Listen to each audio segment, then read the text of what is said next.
বাথরুমে ওযু করার বিধান কি?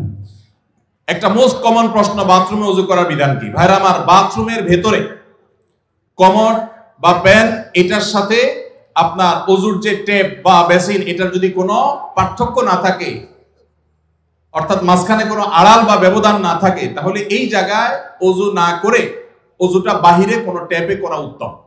কেন? কারণ ওযুর একটা গুরুত্বপূর্ণ সুন্নাহ হলো বিসমিল্লাহ পাঠ করা। টয়লেটের মধ্যে বিসমিল্লাহ পাঠ করাটা মাকরুহ।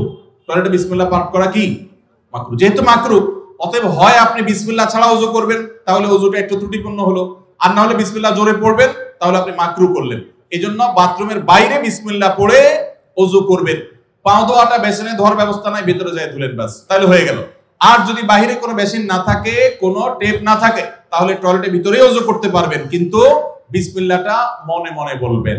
আর যদি নিজের বাসা হয়, তাহলে সেক্ষেত্রে মাঝখানে পার্টিশন দিয়ে দিলেন কমোড এবং ওযুর, অথবা আজকাল প্লাস্টিকের পর্দা পাওয়া যায়, সেগুলো দিয়ে দিলেন, তাহলে ইনশাআল্লাহ আপনার সেখানে বিসমিল্লাহ বলতে কোনো অসুবিধা নাই।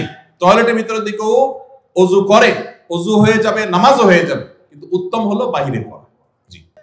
বেনামাজি মানুষ মৃত ব্যক্তিকে গোসল করাতে পারবে কিনা? মৃত ব্যক্তিকে বেনামাজি গোসল করাইলে গোসল হয়ে যাবে, কোনো অসুবিধা হবে না। তবে সন্দেহাতীত ভাবে এটা মুসলমানদের কর্তব্য। কোন এলাকাতে কেউ মারা গেলে যারা দিনদার মুসলমান তারা তাকে কবরস্থ করবে এবং তার দাফন কাফনের ব্যবস্থা করবে। কোন বেনামাজি করলেও আদায় হয়ে যাবে ফরজটা সবার পক্ষ থেকে ইনশাআল্লাহ।